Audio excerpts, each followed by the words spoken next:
दोस्तों, इस वीडियो में बात करेंगे रिव्यू पिटीशन के बारे में। संविधान के अनुसार सुप्रीम कोर्ट जो फाइनल अथॉरिटी है उसका निर्णय अंतिम माना जाता है। आर्टिकल 137 के हिसाब से सुप्रीम कोर्ट को अपने द्वारा दिए गए जो निर्णय है उस पर एक बार पुनर्विचार करने की शक्ति प्रदान की गई है।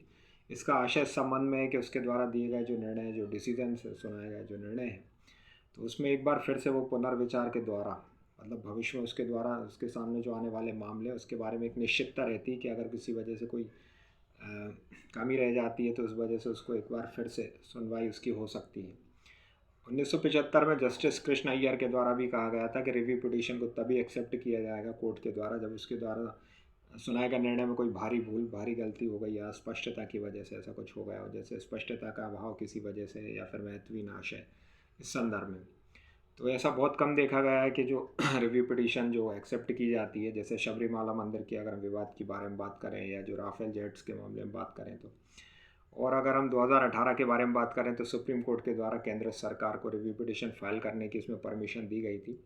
तो उसमें FCST जो अत्याचार निवारण एक्ट के तहत ये बात इसमें कही गई थी, क्योंकि इसमें कहा गया था कि इसमें मामले को कमज़ोर कर दिया गया है।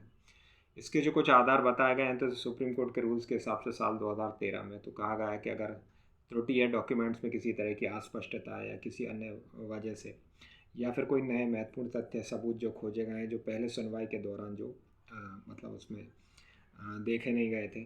अभी नए नए जो सबूत मिले हैं।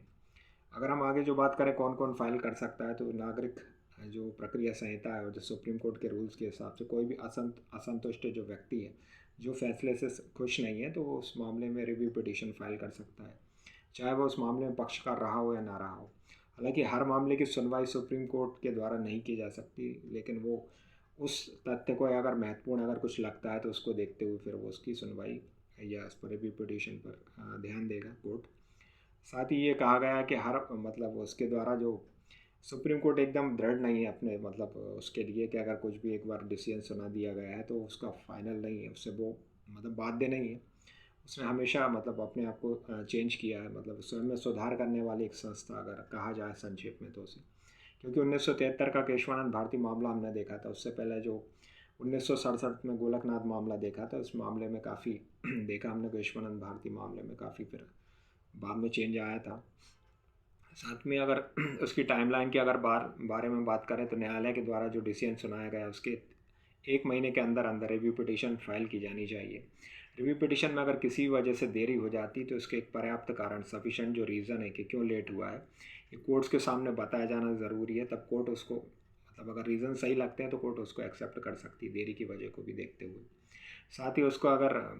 कोर्ट्स के सामने अगर जो मौखिक दलीलों को छोड़कर तो फिर कोर्ट उस मामले की मतलब सुनवाई करेगी, रिव्यू पिटीशन को एक्सेप्ट करेगी। अगर बात करें हम अगर किसी वजह से रिव्यू पिटीशन अगर जो रद्द की जाती है या फिर उसको एक्सेप्ट नहीं करती है कोर्ट सुप्रीम कोर्ट, तो उसको एक बार फिर से रिक्वेस्ट की जा सकती है रिव्यू पिटीशन फाइल करके